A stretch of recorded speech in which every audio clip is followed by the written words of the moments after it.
In this episode, we shift from pure technical thinking to something that quietly determines whether security engineering succeeds or fails in the real world. Working with the people and roles who have authority to approve, fund, and accept security decisions.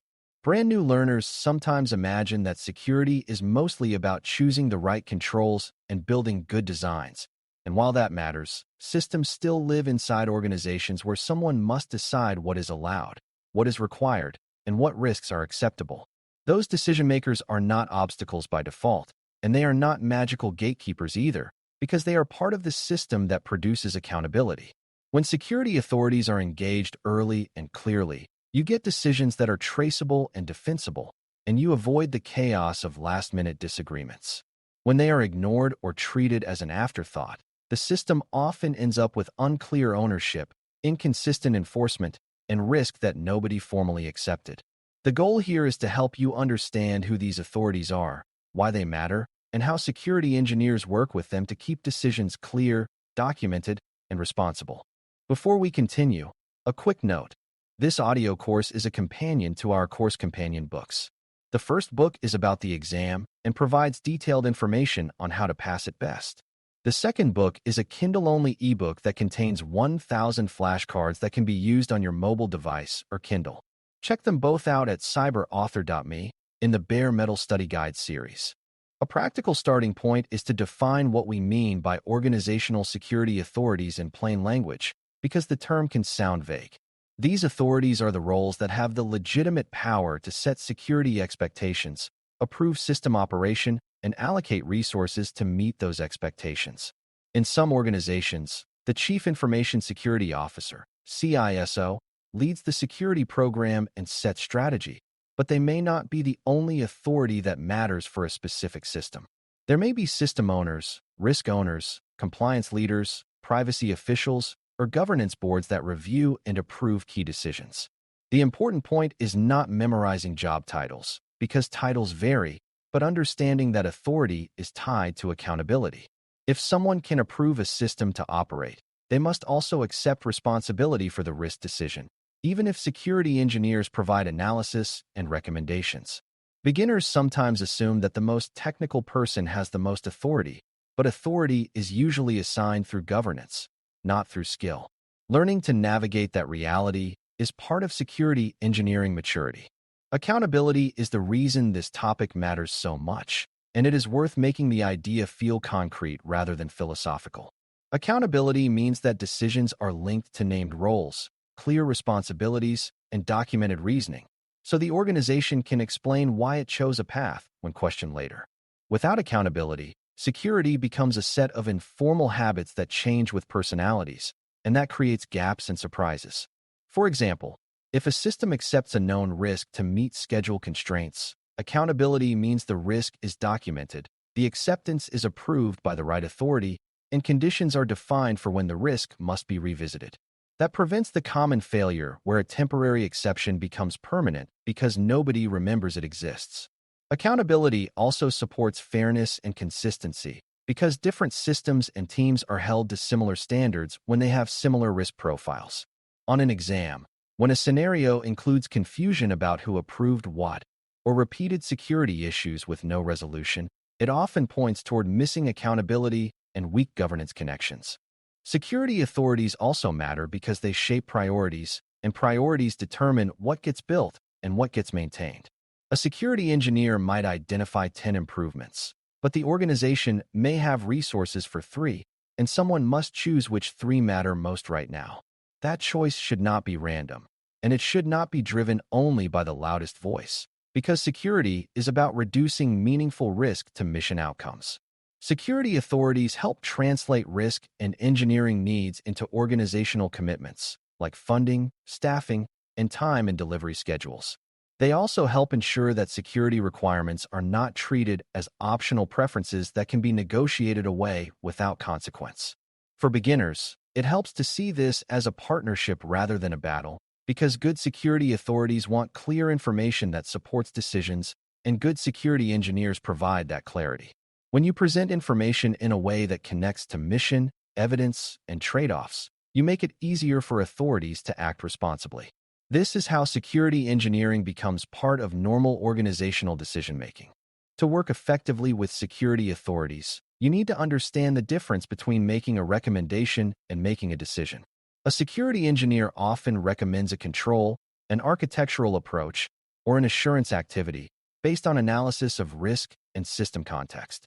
The decision, however, is made by the authority who owns the outcome, because that authority must balance security with cost, schedule, mission needs, and legal obligations. Beginners sometimes treat it as unfair when their recommendation is not chosen. But security engineering is not about winning every argument. It is about ensuring decisions are informed, documented, and defensible. Even if an authority chooses a path with higher risk, your role is to ensure that the risk is clearly understood and that conditions are defined for how it will be managed. This might include compensating controls, additional monitoring, or a plan to address the issue later. But the key is that the decision is conscious and accountable. On the exam, answers that emphasize clear risk communication and documented acceptance are often stronger than answers that assume engineers can simply impose controls. The quality of communication is what turns technical analysis into accountable decisions. And this is where many beginner engineers struggle because they speak in details when authorities need clarity. The goal is not to remove technical accuracy, but to connect technical facts to outcomes that matter, such as service disruption, data integrity, safety impacts, or loss of trust. A useful mental habit is to describe the risk in terms of what could happen, how likely it is in context, and what the impact would be if it happened, then tie that to what mitigation would change. This helps authorities compare options, because a decision is usually a comparison among trade-offs rather than a yes or no question. Communication should also include uncertainty honestly, because pretending you have perfect knowledge undermines trust later when reality changes. For example, you can say that a threat path is plausible based on the system's exposure and that monitoring is limited, so confidence is low, which supports the case for improved visibility. Authorities can work with that kind of honesty because it gives them a credible basis for action. Timing and engagement style matter just as much as clarity, because authorities cannot support decisions they learn about too late. If security is introduced at the end of a project, it often looks like a surprise, and surprises create defensiveness, rushed fixes, and conflict. When security authorities are involved early, they can set expectations, approve requirements, and help resolve disagreements before designs become expensive to change. Early engagement also helps because it allows risk decisions to be made at the right level, meaning high-impact choices are reviewed with appropriate attention instead of being buried in technical details. Beginners sometimes think involving leadership early is risky because it could slow things down, but the opposite is often true. Early clarity reduces rework and late-stage delays. In many environments, a late security issue can halt deployment, while an early decision can guide design in a way that avoids the issue entirely. Exam scenarios that describe late discovery of major security gaps often point toward missing early governance engagement. Another key skill is understanding how authorities divide responsibilities so you know who to talk to about what, because sending the right question to the wrong role wastes time and creates confusion. Some authorities care about enterprise-wide policy, such as what authentication methods are acceptable or how sensitive data must be handled across all systems. Other authorities care about a specific system's risk acceptance, such as whether a particular deployment is acceptable given compensating controls. Still, others care about compliance obligations, such as ensuring required evidence exists and processes are followed. A beginner misconception is that one person, often the CISO, approves everything directly, but in many organizations the CISO sets direction while delegated authorities handle specific reviews. Your job is to align your message to the authority's responsibility, because that improves accountability. If you need a policy exception, you involve the policy authority. If you need an operational risk acceptance, you involve the risk owner. On the exam, recognizing the correct authority relationship often distinguishes a mature answer from one that is technically correct but organizationally unrealistic. Working with authorities also involves learning how to present options rather than demands, because engineering choices often have more than one viable path. Presenting options does not mean being indecisive. It means acknowledging trade-offs and showing the consequences of each path. One option might prioritize rapid delivery with increased monitoring and a planned remediation timeline, while another might prioritize stronger upfront controls with a longer schedule. The authority's job is to choose which trade-off fits mission needs, but your job is to ensure the trade-off is real, clearly stated, and supported with evidence. This approach also reduces conflict because it respects the authority's role while still protecting security intent. Beginners sometimes believe that showing options weakens their position, but it often strengthens it because it demonstrates thoughtful analysis and an understanding of constraints. It also supports accountability because the chosen option can be documented along with the rationale. In exam reasoning, options framed around risk reduction and evidence are often more defensible than options framed around personal preference. Documentation is the bridge between a conversation and accountability, and it deserves emphasis because it is often misunderstood as bureaucracy rather than as a security control. When decisions are documented, the organization can trace what was decided, why it was decided, and what conditions were attached to that decision. That traceability matters during audits, during incidents, during staff turnover, and during future changes, because memory is not a reliable control. Documentation also helps ensure that compensating controls and monitoring commitments actually happen, rather than being promised casually and forgotten. For beginners, it is helpful to think of documentation as preserving engineering intent, similar to how design documents preserve how a system is supposed to work. If a risk is accepted temporarily, documentation should capture what temporary means, what must be done to revisit it, and what evidence will show progress. Without that, temporary becomes permanent and accountability fades. Exam questions that involve recurring issues and unclear decisions often have strong answers that emphasize formal documentation and traceability of approvals. A related idea is escalation, which can sound dramatic but is really just a normal part of responsible engineering when decisions carry high impact. Escalation means moving a decision to the level of authority that matches its risk and consequence, not because you want to win, but because accountability must be aligned with power.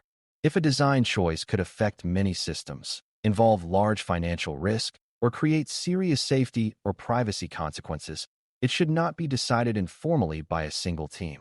Beginners sometimes avoid escalation because it feels confrontational, but avoiding escalation can create hidden risk that later becomes a public failure. The key is to escalate with clarity and respect, bringing evidence, describing impacts, and presenting options. Escalation also protects engineers because it ensures that decisions are not silently blamed on the people who lacked authority to make them. On the exam, when a scenario includes high-risk decisions being made casually, a mature answer often involves appropriate escalation and formal review. Security authorities also play a crucial role in aligning security engineering with delivery because many organizations struggle with the false choice between security and speed. When authorities set clear standards and decision gates, teams can plan for them rather than being surprised by them.